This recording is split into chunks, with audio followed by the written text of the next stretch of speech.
Raw cow foot might turn some people off.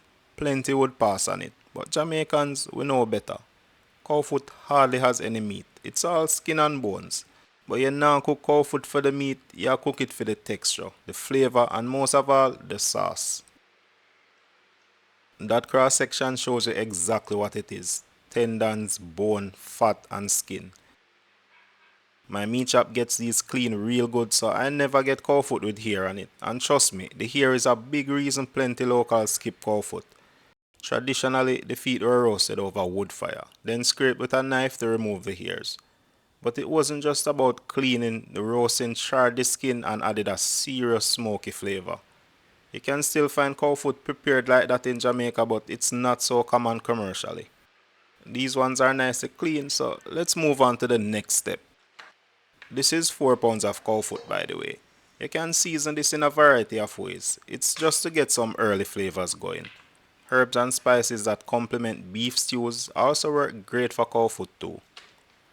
Many people treat recipes like gospels, and that's fine if you're aiming for consistency. But it's way more important to understand how to build and blend flavors. Once you get that, you can start experimenting confidently. So here's what I'm using. First, salt, then black pepper. That's about 2 tablespoons of all-purpose seasoning. It's just some dehydrated herbs and spices with added salt. This mix is from island spice, but any all-purpose season, beef season, or even bouillon cubes will also work well here. I'm also adding browning for a bit of color, and because this is homemade browning, it's also going to add flavor. I'm adding about 3 tablespoons. Next, I have around half cup of homemade jerk marinade. Usually green season is used here, but coincidentally, the long list of ingredients in jerk season are all complementary in a beef stew. It has a lot of deeper flavors than the green season does. But don't worry, I will leave the links to the recipes and detailed guides on making these marinades in the description. Next, I have close to a cup of soy sauce. People get confused sometimes when I say soya sauce. The difference is regional, but it's the same thing. Soy is American English, soya is British English. Jamaica has heavy influence from both America and Britain, so we sometimes switch between both names. Marinating overnight is standard. Some people go for days, but for this one, a few hours should be good, and that's what I'm going to do. Jerk marinade helps to tenderize meat, but I don't think it tenderizes cow foot in any significant way. That smells incredible. Next up, browning.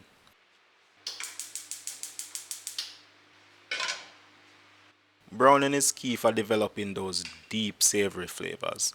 Add a splash of oil to your pot and let it heat up until it's ripping hot. Once hot, we can place in each piece of cow foot. Give it a few minutes on each side. This is really dark from the soy sauce and browning, but you can still see a clear difference with the browned cow foot. Once both sides are brown, we can go ahead and remove them from the pot. Overcrowding prevents proper browning, so I'm doing this in 2 batches.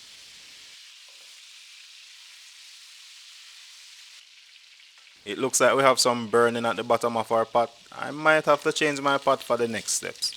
But before that, I'm going to give this a taste. Wow, that's actually not burnt. I thought it would be bitter, but it just tastes like soy sauce. I'm going to add a few cloves of chopped garlic and 1 diced onion. Saute that until they get translucent and fragrant.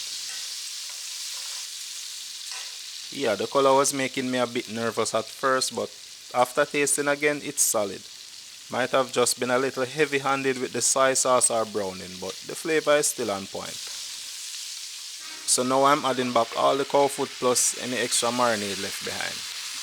Cow foot takes time, at least an hour and a half, but sometimes up to 3 hours depending on how tough the feet are.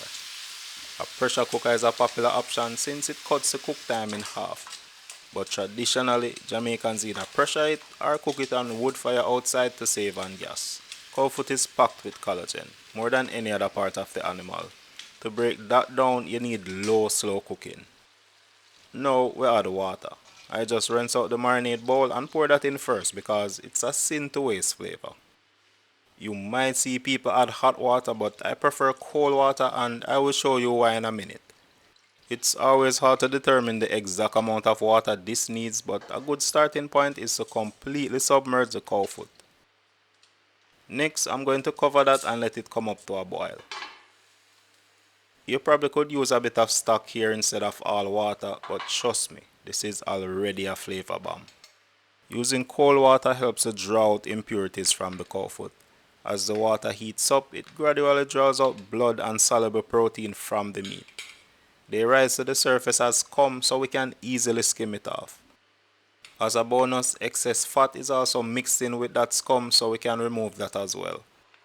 If I started this with hot water, all the impurities would set in too fast and stay trapped in the liquid. Plus, hot water doesn't save that much cooking time to make it worth it.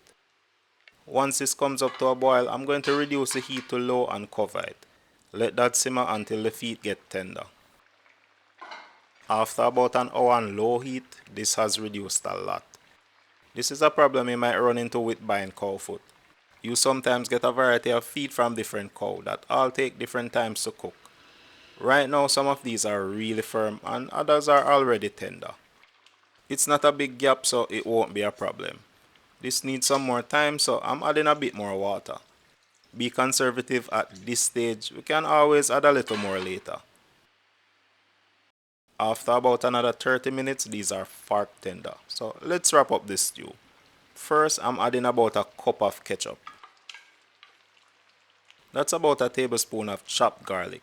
That's going to give us some additional depth of flavor. Next add 1 sliced onion. About a cup of sliced sweet pepper. A stalk of chopped scallion going next.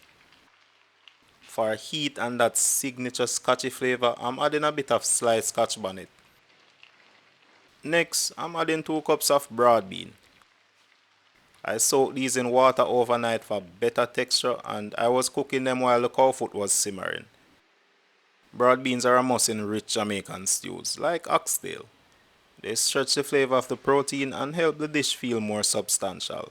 That's especially important with cowfoot.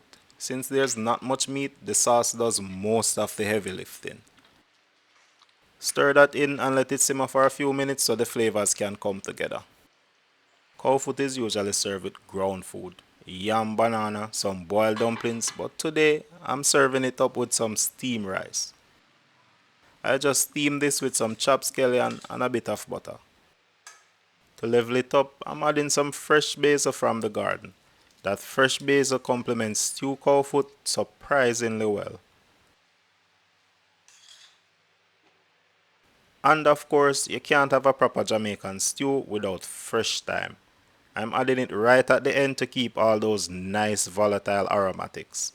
Dried thyme locks all those great flavors because it's a scam.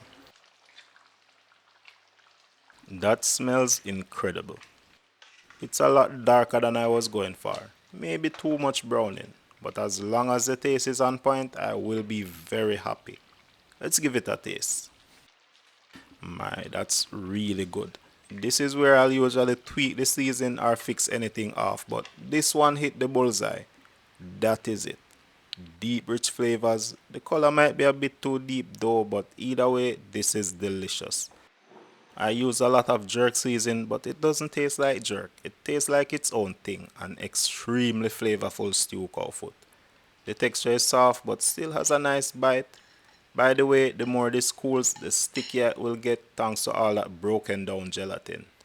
This is the kind of dish that rewards patience. Hours of cooking for a spectacular result. If you've never tried cowfoot before, this might be the one to convert you. Let me know in the comments how you like yours and if there's a different way you season or cook it. Thanks for watching, and if you enjoy the vibes, drop a like and subscribe for more Jamaican food. Until next time, bless up.